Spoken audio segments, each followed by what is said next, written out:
Hello there, I'm Bond, James Bond, and I'm in the elevator in the submarine. Who are you, old chap? What's your name? I'm sorry there, old chap. I didn't quite catch that. I'm Bond. What's your name?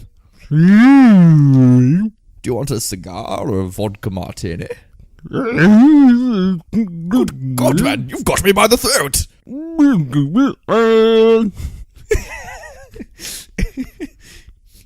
What an iconic character. What an iconic character. What dialogue there, what you know dialogue? what I mean? Yeah. How is Jaws not winning an Academy Award? Anyway, we'll get into it. Hi, Brenton. Good morning. How are you? Good morning. How are you going? I'm going good because I want to reminisce with you about high school balls. Because we went to the same high school back in the day. You know, we can't stop talking about it, buddy. Days of our lives, as it were. And I'm one of those, because people normally, I don't know, in my experience, a lot of people I knew dreaded high school balls, but I was one of those people that really had a lot of fun with it. Yeah, I did too. I had a great time. I don't know why there's this whole notion that you have to dread your high school, you know, ball or whatever. I think part of it, honestly, is like because you have to look good for it, and when you're a teenager, it's like the ugliest you'll ever be in life. Yeah, at least you hopefully. never look good. Fingers crossed. There is a photo of me in year 9. Just and it's one the photo. worst photo. It's the worst photo that exists of me, like, of all time. And that's saying something. Like, no, and you've seen photos I've seen you of me. today, like, Brenton, and I'm Yeah. surprised that's the photo. Like, yeah, like, so there's this photo of me in year 9, and it's like, in year 9 we had to do, God, this is a tangent. We had to do a thing where we had to do like a practice, like, mock job interview to learn like about the job interview process, so to speak. Yes. And for some reason, the teachers all, like, we had to come in with a shirt, like a button-up shirt and a... Yeah, you have to like practice for your job interview, and you have to like dress formally, and you have to be interviewed by one of the parents of the school. And totally. So you're ready for that first job interview.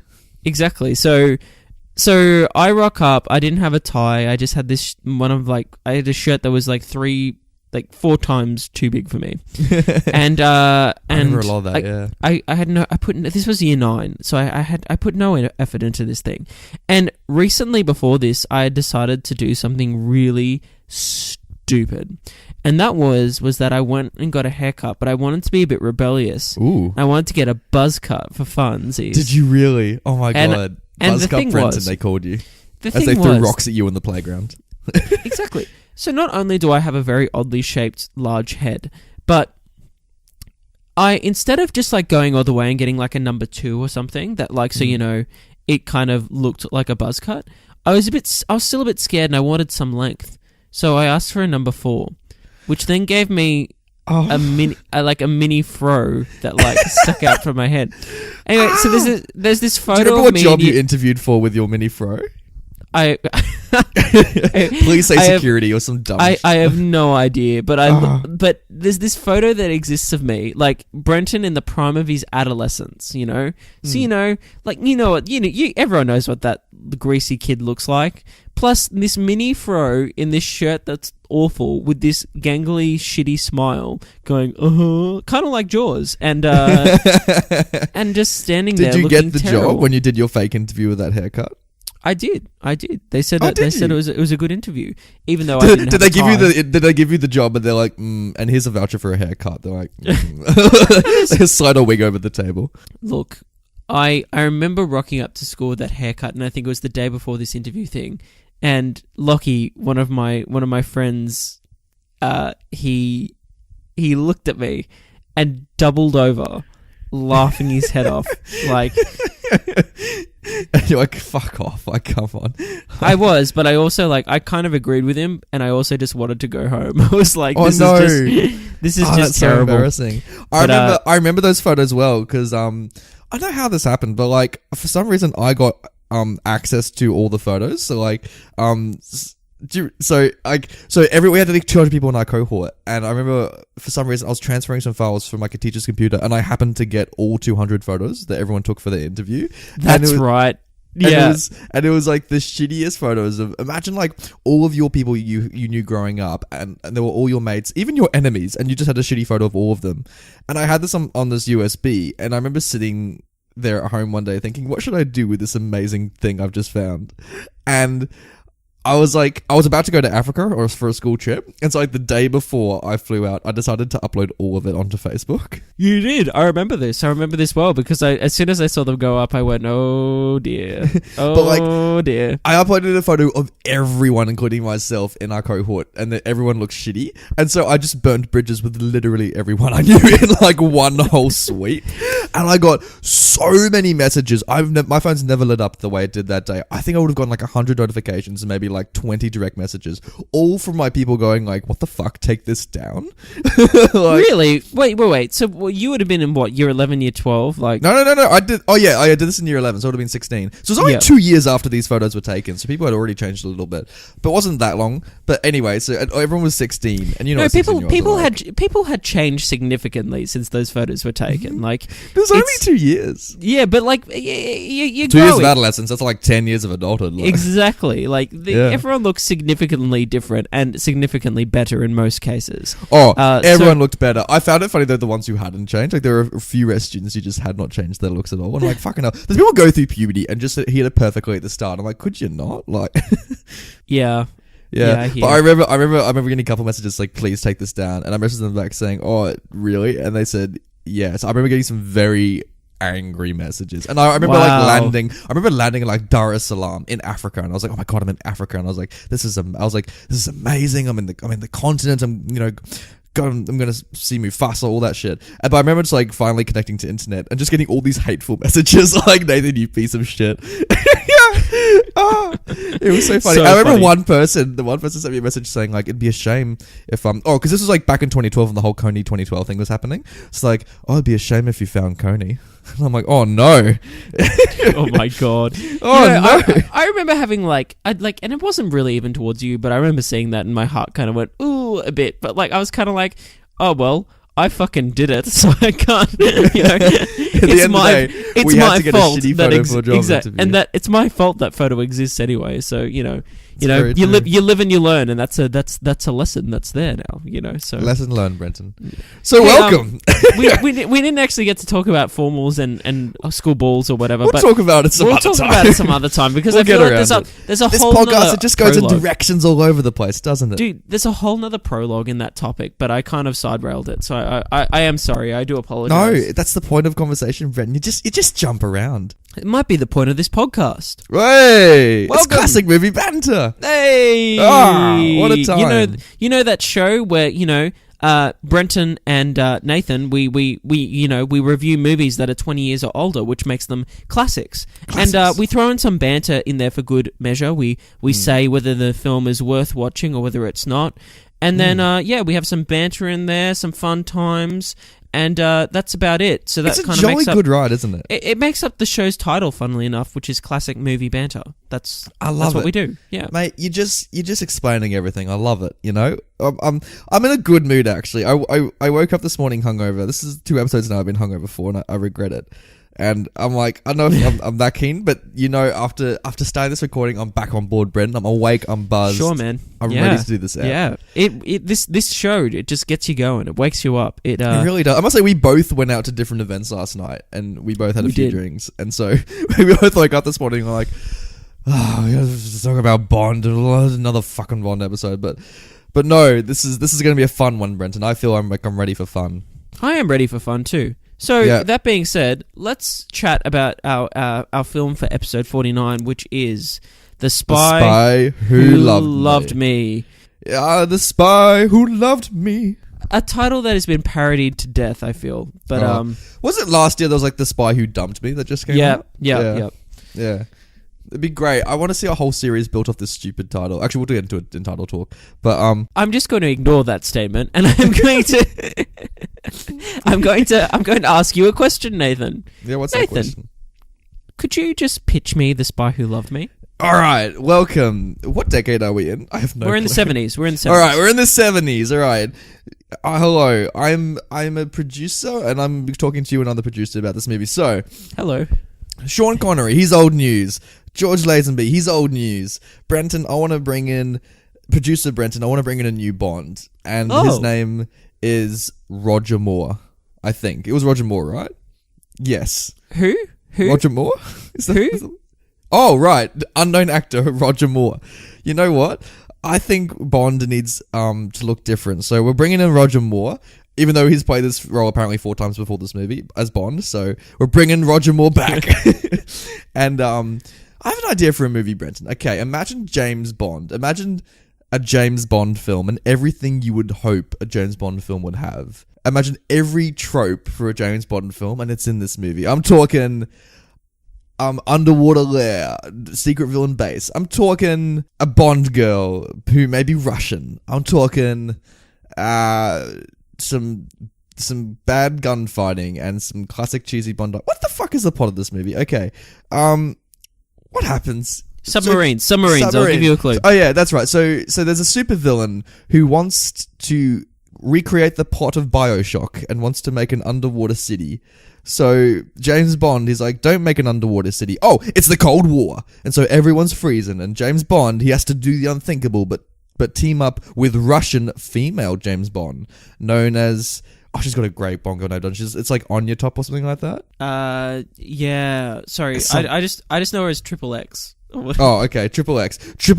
Oh, that's right. Agent Triple X. No, not the Xander Cage film, but Russian woman Triple X. She's got to team up with Bond, and they got to go to Egypt, and they got to go to underwater world and stop a guy from doing a bad thing. This is the spy. Oh, and there might be some romance, a la this "You Only Live Twice" romance. Hoo hoo hoo. So that's James Bond the movie. Well done. I have no idea what it's about, but I'm intrigued and I want to watch. It's your normal. I don't know. A bad guy's up to something. He's got to stop it. What more do you need? Like, what do you think about this movie, Brenton? Oh, okay. So, look, I don't think off the top of my head I've given a positive rating to either of the Bond films we have reviewed. No.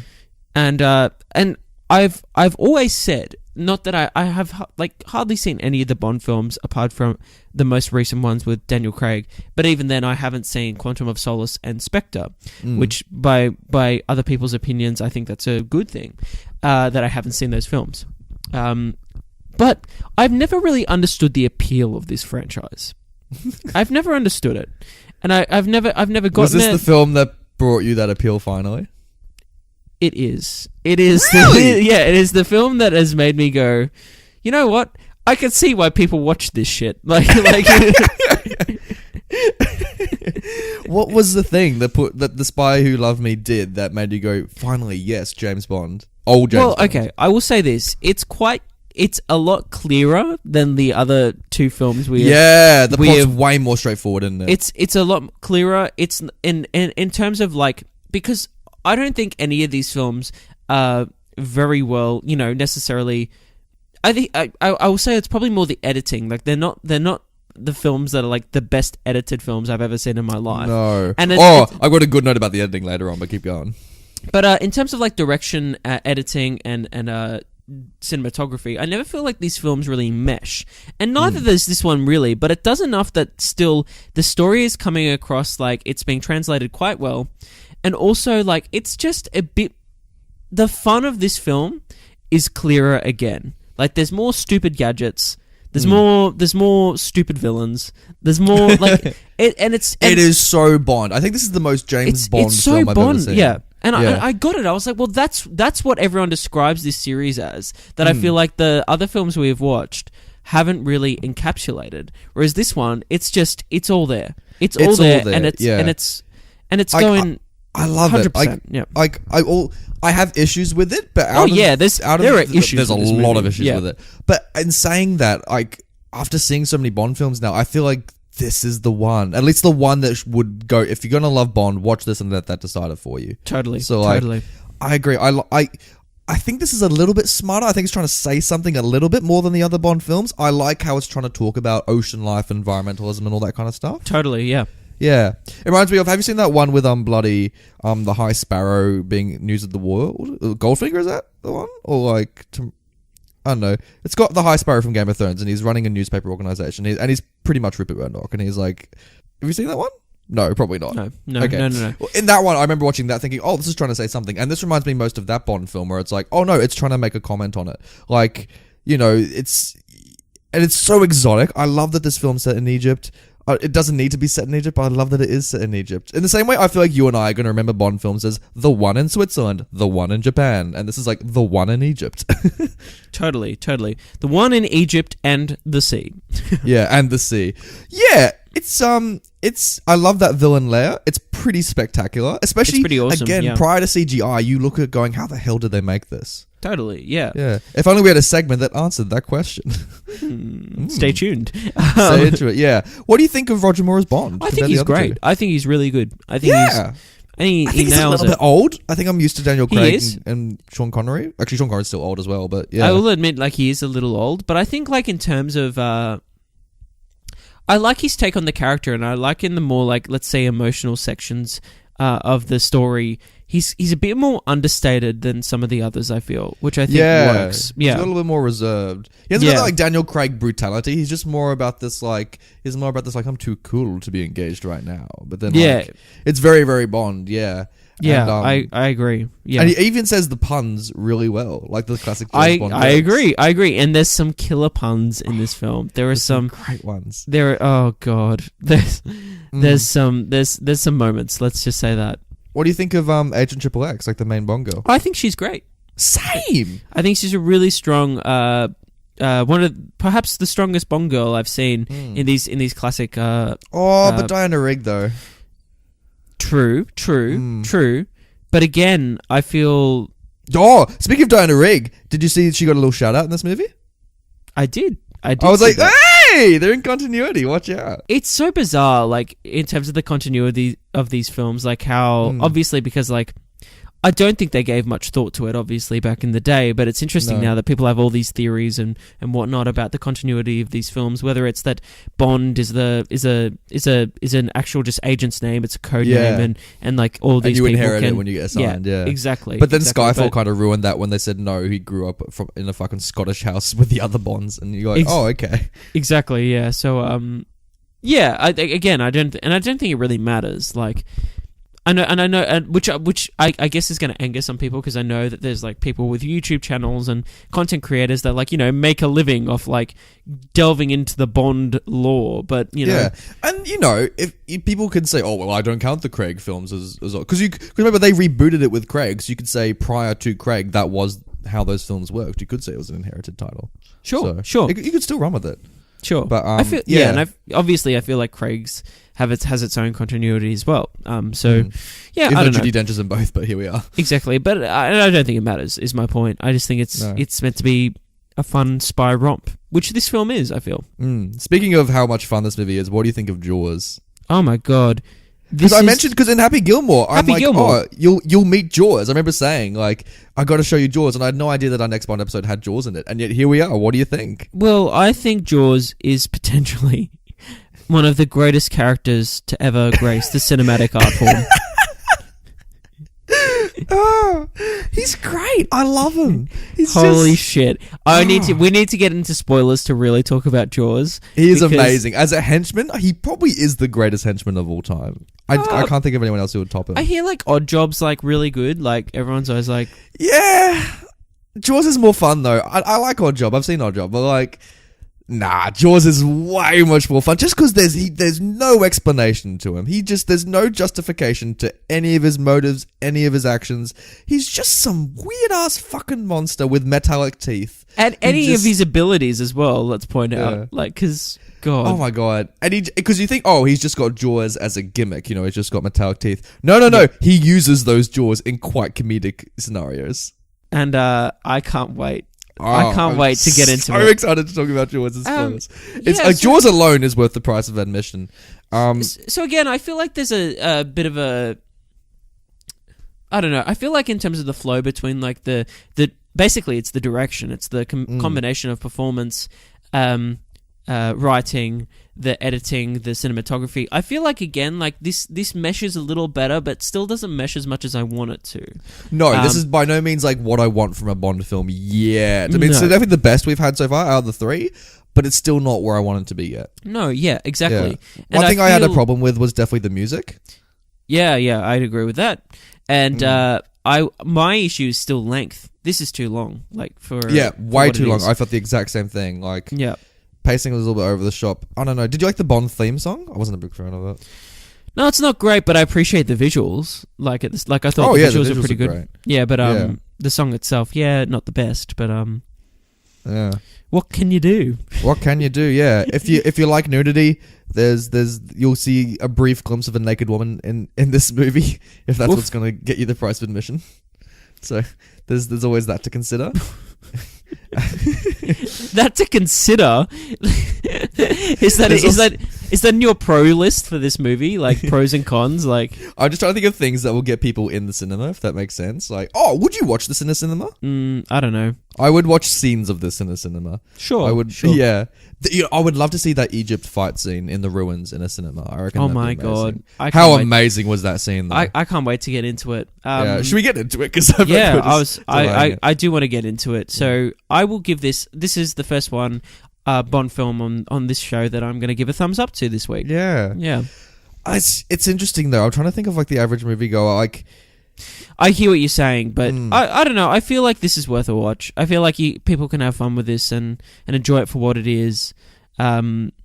Yeah, there are issues. I'm not saying it's the perfect movie. I'm not even saying that I'd watch this all the time. And oh god, like what a great movie. It's in one of my favorites. It's just I feel like what this film would be perfect for if you're hungover on a Sunday morning and you just want to put something on the TV while you just like I know make brekkie and like try and put yourself back together. Yeah, funny that. Hey. Yeah, like what we're doing right now. I've actually got some eggs and bacon right here, Brendan. You want me to pass you over some? Oh, yes, please. Could you imagine, like, listening to a podcast and you hear the podcasters eat food and they're just like going like, oh fuck me, like I would instantly give it a half a star and move on with my life. Oh my god, what I mean? Yeah, I can't do it. I remember listening to one podcast the other day, and for some reason their mother, they were recording their mother's basement because it's funny. Their mother made them pizza, and she just didn't think that they couldn't eat during the episode, so they wanted to be polite, so they did eat one slice, and there's like a 2-minute segment where you just hear. Oh god, and it's the worst. There's nothing worse. Okay, here we go. Here's a tangent for you. There's nothing worse than fucking listening to people fucking eat. It is the worst thing. Like, it's the worst sound. Like, apart from, like, blackboard, like, someone screeching fingernails, like, that type of sound that gets, like, it just gets all your senses going, oh, no! Oh, no. Have you seen that episode of That's So Raven where she takes this guy out to a Greek restaurant and she's like sneaking out of her parents' house and she has to take him on a date. You probably have this is a real deep cut. And like he's sitting there and he's eating the food and she's just sitting there in silence watching him eat and he's like going as he's eating and she's like looking so disgusted. I use that as my reference point. Dude, but it doesn't even have to be like that stated.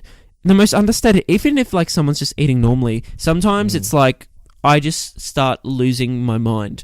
Like, actually, it's insane. Do you ever get that thing where you can't watch someone eat? Like, people get really triggered if you're just like you're out having lunch with a mate or something like that. I get it probably more from girls than guys. Not to say anything, but just in my experience, a lot of girls I've been on dates with, especially, they've been like, "Can you not watch me while I'm eating?" I'm like, "Oh, I'm just looking at them," but they just think like I'm looking at their mouth as they're putting food in it.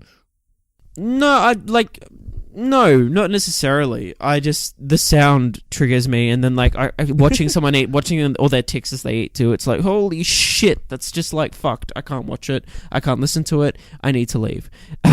So I give Jaws a thumbs up. Should we spoil this movie? Yeah, spoilers. Nothing but spoilers. Spoiling this movie.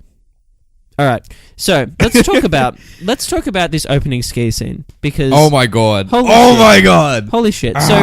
So basically, we have to talk about it because there's plot that happens in this ski scene as well. Because oh my god, old mate Russian XXX agent, her lovey-dovey partner gets shot by Bond by one of his ski pole things as well, his ski pole gun, and that's a point of contention. But let's talk about the skiing because on this podcast we've spoken about the filming of skiing and the technique behind that. Oh my god! In one of our previous episodes, and we talk about skiing in this podcast way too much, Brendan. I was having flashbacks, dude. I was having flashbacks. It's pretty shitty, isn't it? It's hilarious. And it's so bad. Because there's parts where it's good, but then there's parts where it's not good. Like, the end shot is pretty spectacular when he goes off the cliff. Yeah. And unfurls the parachute. And Iconic, like, you know, British flag parachute when he jumps off the classic, cliff. And then, classic. oh, But movie banter. It's amazing. But like, I thought that ski chase was amazing though, in parts. Like where they're just going between all the. It's like classic James Bond, you know. Totally. I love it when she brings it up to him as well later on in the movie, where she's like, "Oh, did you kill my lover?" And he's like, "Were you in Austria?" He's like, "Yes," because they're about to have sex, and she's like, "Did you kill my friend?" And he's like, "Maybe." He's like, "No." He's like so sheepish about it. I love it. Yeah, and then she like puts a vendetta, you know, on him. She's like, "Oh, it's all over now. Like, I will kill you once this mission is over." It's how amazing was that? We're gonna jump around a bit. There's too much to talk about in this movie. We're going, yeah. It's all good. How amazing was that scene when Jaws was in the train cupboard and he like spooked her? Holy shit! What the fuck? Like, because there's a scene where like they're on a train and you think like everything's calmed down and James like, well, maybe we should get it on, and she's like, I'm gonna be in the other room. He's like, okay, we won't get it on, and he kind of walks out of the room backwards, and then like some time passes, and then she's like, I don't know, about to open a cupboard, and then Jaws just like leaps out. I want to know how long he was just standing in there patiently. Dude, can you imagine? Like, I reckon he's like... Imagine if they decided to have sex, and then Jaws still comes out anyway. Or like, he just waits until they're kind of done, and then he comes out, and he's like... Brr. But like, can you imagine? That's the worst thing. You're finally bringing someone home to have sex with, and you just turn around. There's Jaws just standing there going, "Oh my dear lord!" Like, but the thing with it was that's kind of hilarious too. Is that like he had every opportunity to like surprise them, like, you know what I mean? And he waited until they opened the cupboard to be like, like. Let's just do a whole thing on Jaws because there's so many things I want to talk about with it. All right, let's talk about the Egypt. Let's talk about the Egypt fight. Oh my god, that Egypt fight. That was incredible. I thought that was beautiful, especially the lighting as well. Yeah, dude. Yeah. Oh no, sorry, there's two Egypt fights, probably. There's one at night where there's beautiful nighttime lighting, and then there's the one in the day, which I'm thinking the one you're talking about. Yeah, so the one in the day is like hilarious. Like, it's so funny. It's so funny. And the way the end of that scene is the funniest thing ever because it includes one of Bond's great quips. Oh, it's amazing. If you remember, when the thing collapses, what is there, crushing or something like that? He says something along the lines of he like makes a snidey remark about like the building. Egypt's can't build or something like that. Yeah, it's like something like that, and it's like it's so stupid. And it's God. just like, it's like, oh yeah, you know, they built the Great Pyramids, which is still standing, and he's like, huh. Yeah. He says the phrase Egyptian builders. Yeah, it's just like, it's like Egyptian built. Ugh. And it's like, it's so funny. He just walks away. I love that after that scene though, when they get into Jaws' van. He has this like weird removalist van, and they get into it, and they got whatever they need. They got the MacGuffin, and then they get into the car, and she's like, "Oh shit, I'll drive." And then Bond's like, oh, "Okay, fine." And then he's just like, Bond is like dangling the keys in front of her. Yeah. And Bond is like, and he's like toying with her. He's like, "Oh, you want these little car keys?" Like, it's the funniest shit. It's great. It's so good. I love it when Jaws when we first meet him, he eats the chain open. So when a guy he's chasing a guy in Egypt at night, and it's beautiful. I wish this film was almost made today because of how beautiful this would have been shot. You just walk around the pyramids at night, and then Bond's like walking between it. It reminded me a lot of Skyfall when Bond was in Hong Kong, and he was in that high rise with the jellyfish on the billboard. It reminded me of that kind of cinematography, very Roger Deakins. But anyway, so Bond is chasing this guy through this pyramid, and he goes behind like a prison, and he bolts it shut with his chain. And Jaws rocks up. He just looks at the chain and then just bites it open. Oh, it's so good. It's so good. Like what a and way you think to... that's like Jaws using his one power, but then he reaches the guy, and how does he decide to kill him? Tell me more, Nathan. Tell me more. You have me intrigued. He fucking vampires him and I just know, like chews his throat off. It's like, it's holy so good. shit. Yeah, it's like... If I saw this in the 70s, I would have lost my shit. Yeah, dude. It's pretty awesome. But... the greatest thing Jaws does in this entire film, and I'm skipping to the end, sorry, but... yeah. No, go for it, dude. But we have to talk about the shark tank scene. And Jaws takes on Jaws in the shark tank. And you think, oh, that's how he goes. Like, that's I know the irony. Had the irony. No, the irony's on you, motherfucker, because that guy grabs that shark and bites into it and kills the shark and swims to safety. It's like... he survives! That's the thing!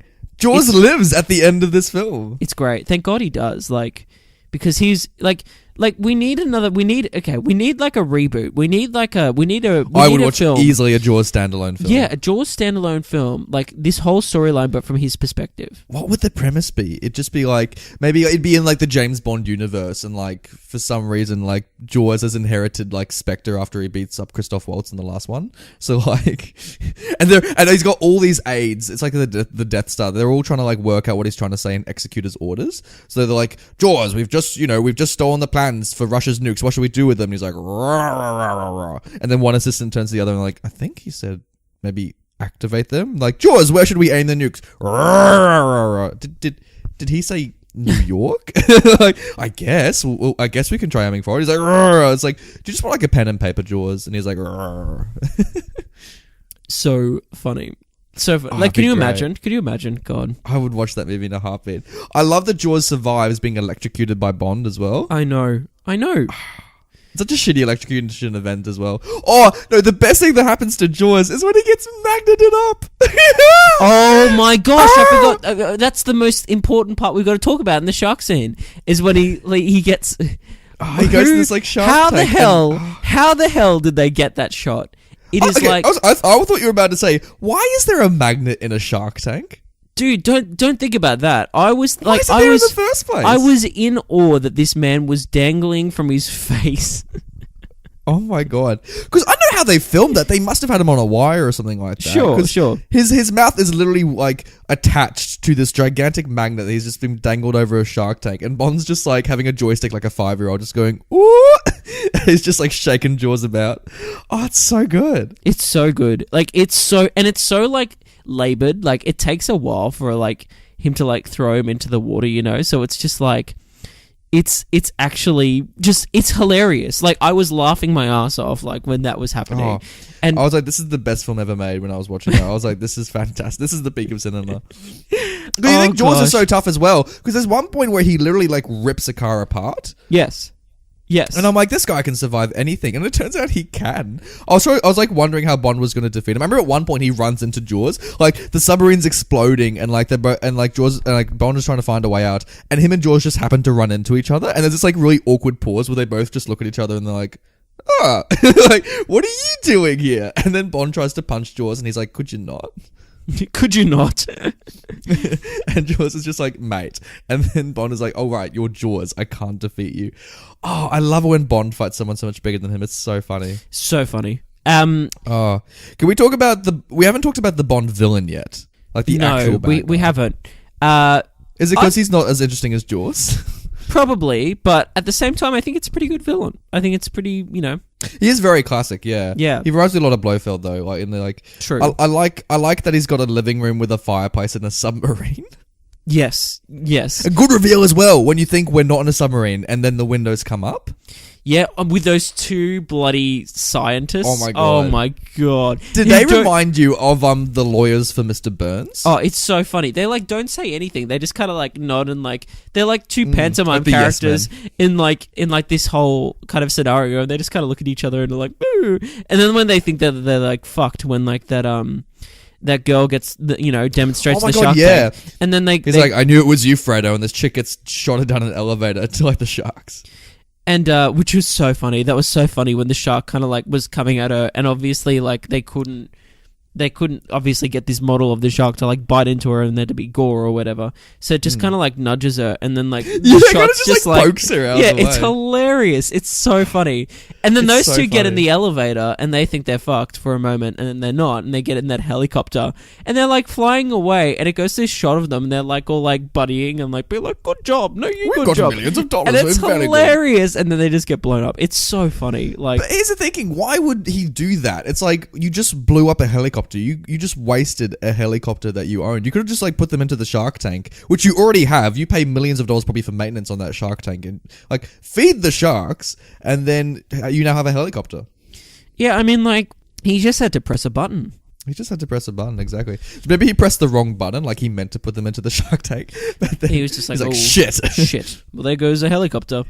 Oh, I swear he never leaves that chair that whole movie. I love that scene though when Bond and him finally meet in that dining hall, and it's revealed he has this like 20-meter long gun under the fucking table. Which Bond then somehow dodges and then shoots him back through the barrel of that same gun. Oh, that's so funny. And does he shoot him in the balls? I think he shoots him in the balls. Yeah, I think so. And then he like shoots him twice in the balls and then comes out and finishes him off. And it's just his death scene when he like bloody collapses on his plate in the funniest way possible. Oh my god. And then like kind of like slides off and these like bloody iceberg lettuce leaves are like going everywhere. It's so funny. Like it's great. It's so funny. It's great. It's so great. I love it so much. There's a lot of helicopter being blown up. I like the Bond eventually blows up that chicken helicopter as well. Yes, and that brings us into the next thing. Like Atlantis, as in like that submarine, is pretty cool.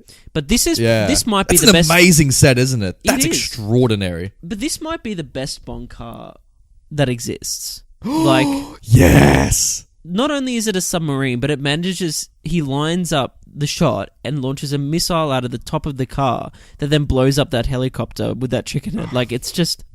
It's so It's cool. grand. Because you're so used to like the really old, slick kind of Bond cars, and this doesn't look that fancy. This car, as like compared to like the Aston Martins, all that kind of stuff. But the reason is because this plot twist: this boat can go underwater.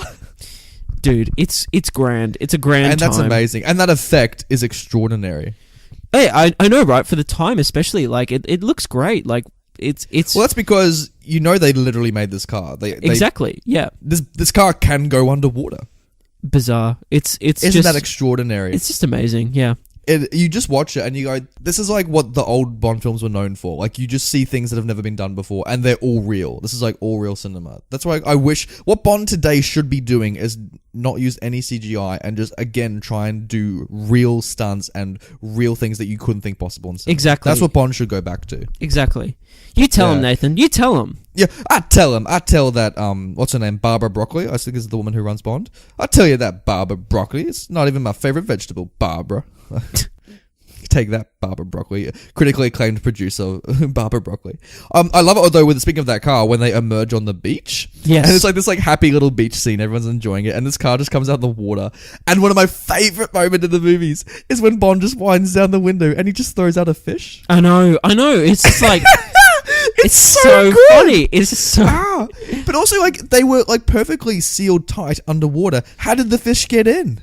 Maybe he just was there a leak? Maybe he just had the fish in there already, like before they even went underwater. He just had a fish and he was just waiting for the whole time to just throw it out. That's so funny, dude. Yeah, it's so good. I love that. The last thing I kind of want to talk about, to be honest, in this film is actually the ending. Speaking of vehicles as well, and the escape pod sequence, and how oh my god, she pulls the gun on him and says, now our mission's over. Now I get to get my revenge. And then he says, don't I get one last request? And then she's like, yeah, sure. And then he's like, let's get out of these wet clothes. And she's like, yeah, cool. Oh my god. So they start banging in this pod. And then the pod floats over to their superior's ship. And it has this perfectly positioned like hole that they can window, I should say, that they can see into the pod and see everything that's going on. And they catch them in the act, as they say. And they're like, Bond? It's like XXX, and it's like, what a donkey. What are you? It'd be great. Just a CGI Eddie Murphy just pops up next to the agent. Donkey. And what on earth are you doing? And they both kind of look at each other. And what's the line? It's like he's like, I'm just holding up Britain or something like that. It's like I'm keeping up Britain's end or something. Yeah. And it's just And it's just it's expertly delivered. And then the film just ends. Like, that's it. That's it. But also it ends with like Jaws swimming. Like, we never know what happens to him. Yeah, where the fuck is he swimming to? Again, every time Bond and XXX try and have sex, Jaws just rocks up. Like, where's the closest continent that he can swim to? You know what I mean? Like, that's a good question. That'd be amazing. Like every other Bond film, it just cuts back to the ocean for the post-credit scene, and this Jaws just still swimming. Or maybe he's colonized a group of sharks that now follow him as their leader. Oh my god! What's funny about him though is that he's not really a strong swimmer either, like in the water. So no, I don't know. I love that. Who knows what happens to him? But yeah, I must say we've been laughing at a lot of dumb stuff in this movie.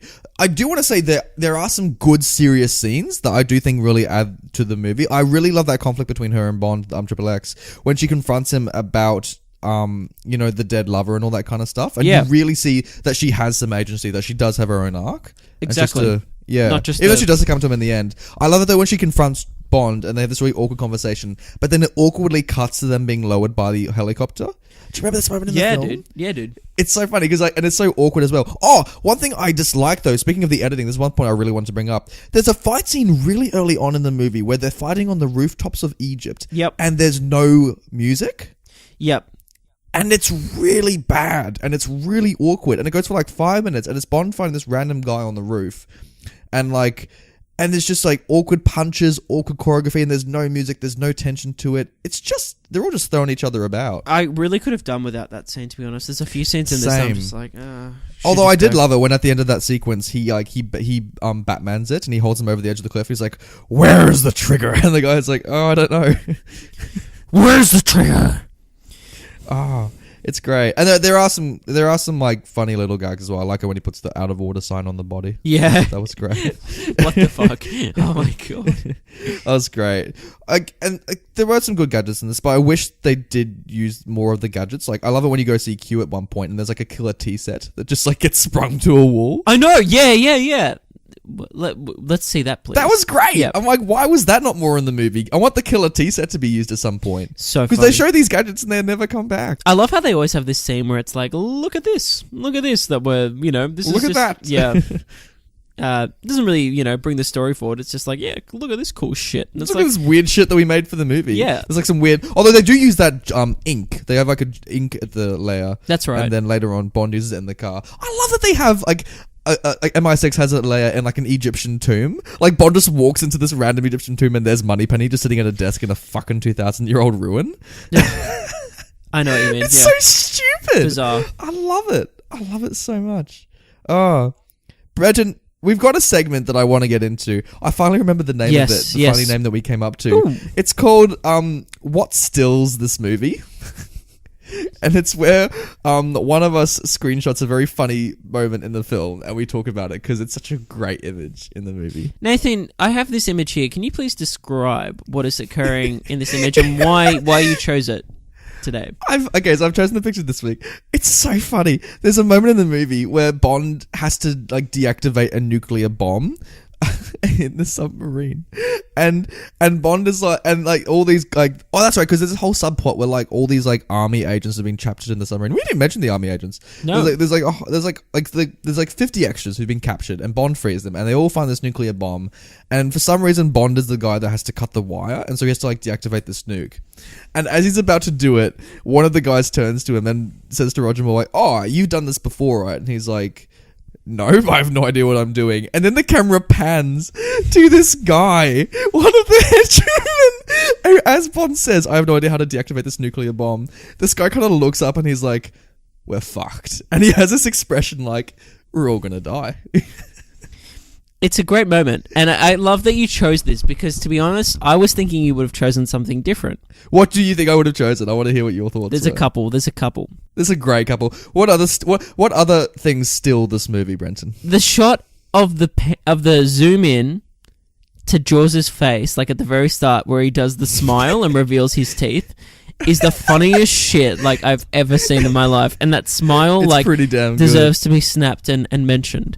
The other one is that there's actually a scene in the skiing scene at the start where like Roger Moore is just pulling the biggest, smirkiest grin I've ever seen in my life as he's going down the hill, and he's just like, "Brr," and it's the funniest like shit I've ever seen. Like, I laughed out loud in that moment as well. There's some great zooms in this movie where you just get character reactions, and they're all fantastic. I want to make a mural of just those three photos in my house, like just side by side. But like the pick you chose was what I couldn't have seen you picking, because I was like, I was sure it was going to be one of those two, and this has kind of surpassed them in a way. It's such a funny moment. This guy's face is literally the embodiment of the expression "we're fucked." But it's so understated as well. Like, it's like that it makes it even funnier. Yeah. This extra, he just nailed his role. Yeah, I love that he got featured. I'm just so happy for him. He rocked up to work and he worked for his money, man. Like he worked his butt off. I hope he like shows his grandchildren this film and they just like, "Man,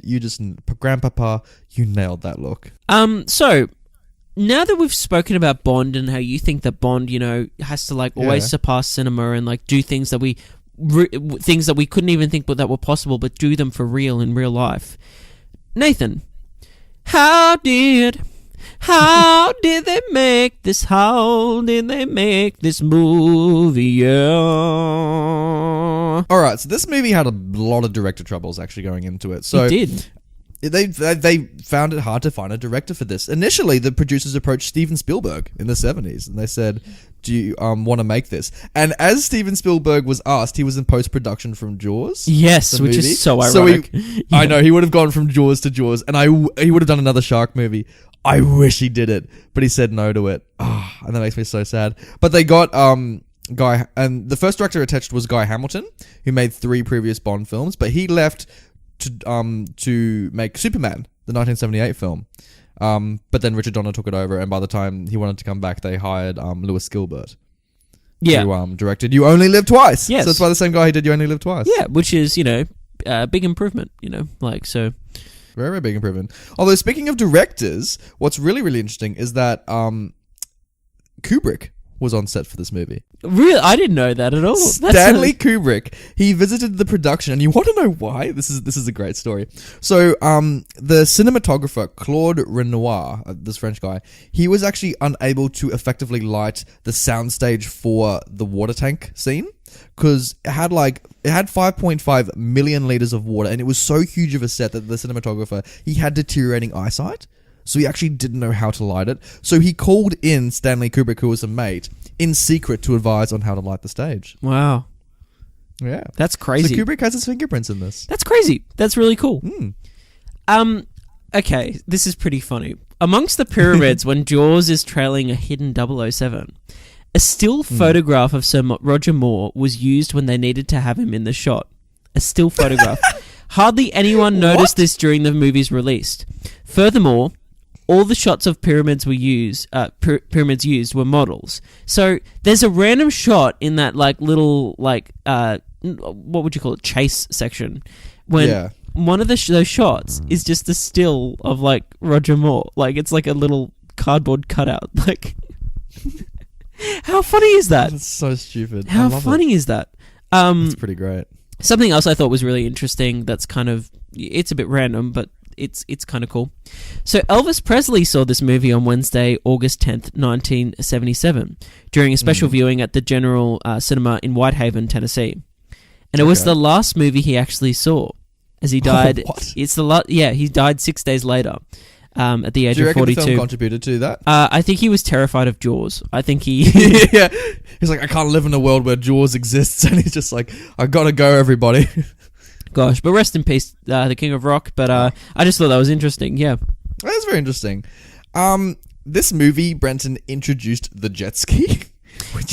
I read about this too. What? That Because also it's not that special when Bond hops on a jet ski. Although I love how this movie, whenever a boat leaves a submarine, a boat literally gets shot out of the submarine like a cannon. I know, it's hilarious. It's and it's airborne, and they fly 20 meters before landing on the water, and I'm like, what? Yeah, but dude, I read about this thing as well, that this was the introduction of it, and it was known as the water bike or something. It wasn't. Yeah. They didn't know what to call it. Yeah, and this gadget was called the motorbike that rides on water. I'm like, James Bond introduced the jet ski. I was like, that's incredible. This film alone should be more talked about for that. Which is hilarious because we see it and we just don't think anything of it. But can you imagine at the time people would have lost their minds?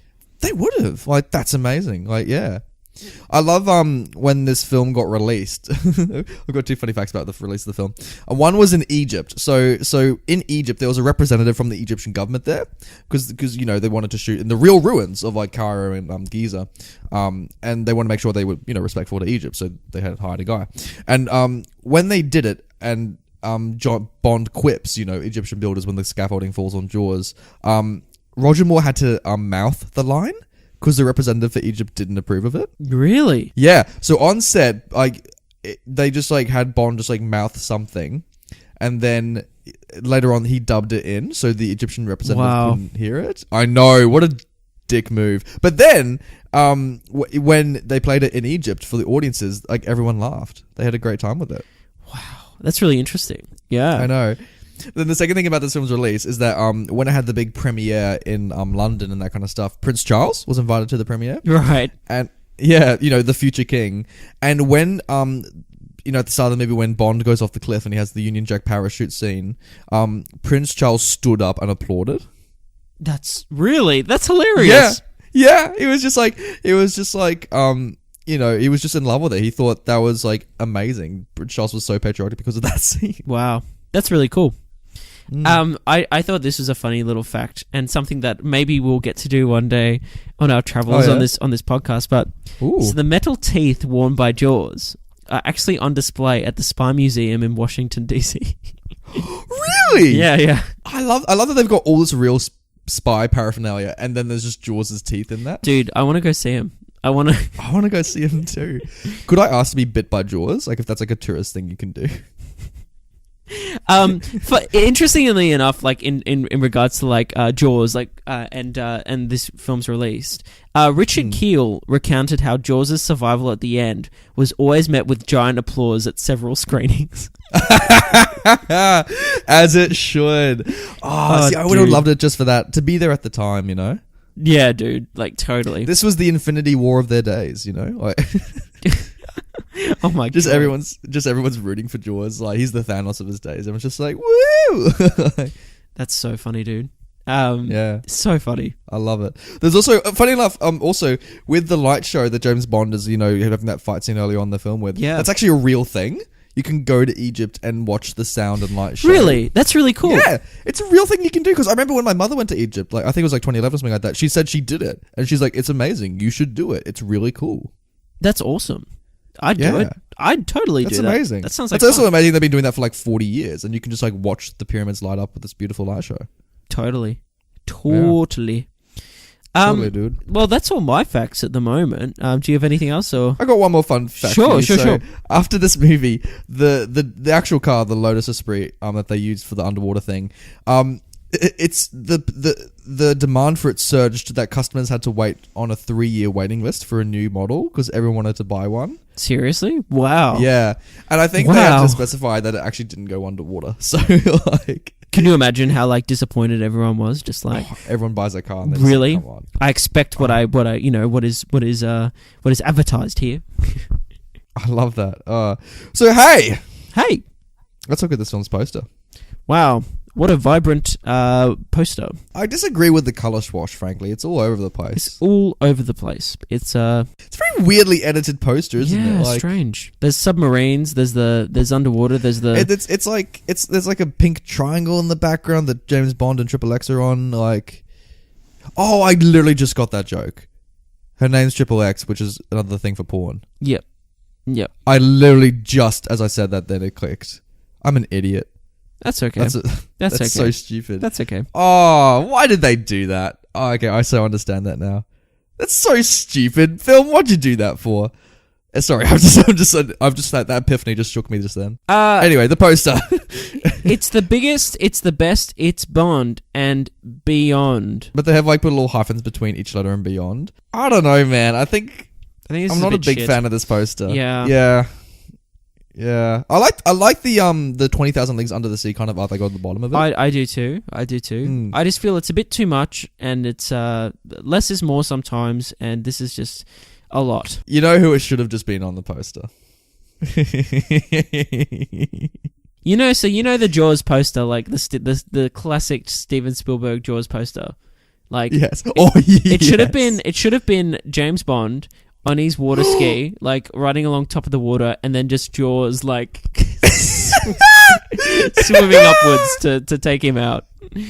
That's the funniest thing you've ever said on this podcast. That's so perfect. Yes! There it is. Please, anyone in the world, please Photoshop that and make that a thing. Please do. Oh, I want that to exist. It has to have been done. It's hilarious. It must have.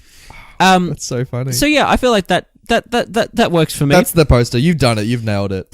So now we've done that. So what about title talk? I love this title. I think it's such a strong title, and obviously it is because it's been parodied so many times. I think it's great. Although it is a little bit, it kind of insinuates it's going to be a romantic movie, even though it's not a romantic movie. Even like their romantic subplot isn't that prevalent. But I like the title. I think it's good. I don't know why. I just think it. I think it works. The spy who it is very Bond, isn't it? Yes. Like, Totally. The Spy Who Loved Me. Yeah, I don't think you could do a better title for this, frankly. Although, I wish Jaws was in it somehow. Just like... Oh, if it was named after Jaws, maybe like The Man Who Bites. The Man Who Bit Me. Yeah. Oh, The Spy Who Bit Me. That's what it should have been. Holy shit. Oh, God. And at the whole movie, you're just waiting for either Jaws or Bond to bite each other. I wish Bond bit Jaws. That would have been amazing. Oh, my God. Can you imagine? That'd be so funny. Oh, gosh. I wish. Oh, just turning the tables on him. Oh, I would have loved it.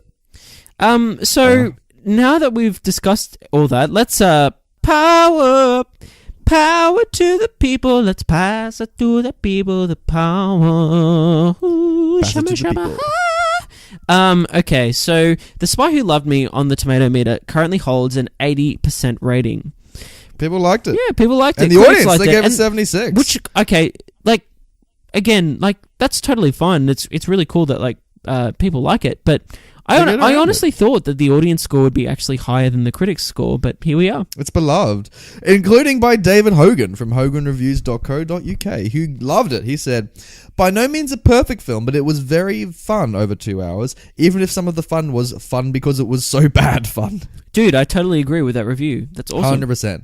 It has got a little bit of like The Room quality. It's like a very well made. Actually, no. In that same way you love The Room for that. Like there's some stuff in here you're like, oh, you just chuckled to yourself. Totally. Jeffrey Lyles from Lyles Movie Files. With a great villain, the series' definitive henchman, stunning Bond babes, grand action, and an all-time classic theme. This is a Bond film fully worthy of adoration. I agree with everything except the classic theme. Yeah, I wasn't a big... I found it weird there was like disco funky music in this film. I feel like I didn't need it. Dude, it's the 70s. Just living it up. I know, but it's very dated. And this, we'll get into Bond in the 80s and 90s as well. Down the road, by the way, if you want to see some dated music. Can't wait. Gary Arnold from the Washington Post didn't love it. He said, it gets off to a promising start, but proves seriously deficient in staying power. Look, I agree that there's some pacing issues in this film, and there's some scenes that I can need it. And it will be a big turn off for some people. Yeah, but yeah, I still enjoyed it enough, obviously, to give it a thumbs up. So, yeah. Austin Kennedy from Sin magazine. Ooh, sinful. Ooh. Gives it a 2.5 out of 4, which is rated as a rotten review on the Tomato Meter. The Spy Who Loved Me is not as good as I remembered. All of its chases and action were much better in my memories. In reality, they're a bit lackluster. Yeah, compared to the action of today, obviously, this is going to come across as slow. Totally. But you got to go into that with my mindset. I think, I didn't feel tense watching the action scenes like I'd feel in like the Casino Royale bloody construction site scene. But you still love them. You still feel something when you watch them, which is the main point. Sure, yeah. Russell H. gave it 3.5 stars. He said, not bad. It starts off well, but slows down quite a bit. Jaws was pretty cool. That was a pretty understated review, but hey, that's a... It's not a... I do think Jaws alone is worth watching exactly. this movie, just because he is so good. He's worth the price of admission. But Chris B disagrees and says 1.5 stars. Cliche after cliche. Jaws made bits entertaining, but it felt decidedly different to the gritty films now. Yeah, well, it is different to the gritty films now. Do you want Bond to go back to this? Like, could you imagine Daniel Craig ever fighting Jaws? I don't know. It'd have like, because Rami Malek is going to be the new villain in the next Bond film. Could you imagine like Rami Malek smiles and it's revealed he's got metallic teeth? Holy shit! He's the son of Jaws, and for some reason, the son of Jaws also has metal teeth. That's a good title for a film. The Son of Jaws. Son of Jaws. It reminds me of the Son of the Mask. Oh my god! Oh that no! Terrible, atrocious movie. South London 86 commented on YouTube. My favourite Bond film. Great villain. Ultra hot Bond girl. Beautiful cinematography of Egypt. Possibly the best opening scene of all time. Everyone's getting around this opening scene. Yeah, it's pretty dude. damn good. They stood up and clapped it. Yeah. The prince stood up and clapped the scene. I love that. I love that so much. Oh, and the irony, because Queen Elizabeth recreated that scene for the 2012 London Olympics. That's right. Ah, full circle, mate. Vivi44 on YouTube wrote, the first time James Bond directly killed a female. What is an iconic moment for feminism, you know? Like equality for all. Oh my god. James Bond can kill women too. I love her face though when he's about to shoot the rocket into her. She's like, oh shit. Like that's when you know you fucked up. That's when you know you fucked up. TR Went says, where was I feel like it's Trent but with like a lisp. It's like Twent? Twent? Where was Jaws going to swim to? Yeah, I asked the same question in this podcast. Where the hell is he headed? Where's he going? Maybe that would be amazing if like the next Bond film with Daniel Craig gets revealed like Jaws has been something for like 30 years and then finally like Yeah, he's just like I think your greatest theory ever on this show was that he becomes the leader of he starts a shark colony. Yeah, he starts a shark colony and he leads it. It's like no, that's how the film Waterworld starts. Oh It's my just god. It was all Jaws. I would pay all the money to see Waterworld Kevin Costner go up against Jaws with his like army of sharks. Sure, I'm down for it. I'm down for it. Oh, I would kill for that. Oh, I would love it. But yeah, that's the last of the power to the people, and that's The Spy Who Loved Me. The Spy Who Loved Me. What a great time we've had discussing this film and it's many so other good things. getting around a Bond film because we keep having this like this weird rule where every 5 weeks of a month we'll do a Bond film because that's we love arbitrary rules. Yeah, but after the first two, I'm like, are we really going to do all 22 films? I'm like, is this a mistake? But I'm now ready, Brenton. I think I can do it now. Board. Yeah, I think I can do it. Who's the next one? Is it Timothy Dalton who's next? I'm not sure. I think he's the next Bond we're doing. I think so. Sure, I'm down. Whenever month is 5 weeks, that's when we're going to go back to it. So, but yeah, get keen, everyone. So yeah, thanks for listening, guys, and as always, feel free to hit us up, tell us what you think of this film and other Bond films on our Twitter, Classic Movie Banter, or you can find. We have an email. You want to write a letter? We love getting emails. You can comment on our YouTube page as well. You can even rate us on iTunes. That always helps. That's a good time. Positive. Love a good 5-star. But thanks guys for listening, and we'll see you next time on the Classic Movie Banter. Brenton, what's that on the carpet? Dun. What's that? Oh my gosh. Dun. Something's moving. Oh. Dun. What is it? What is it? Oh my god! Jaws! No! Where's the SWAT team when you need them?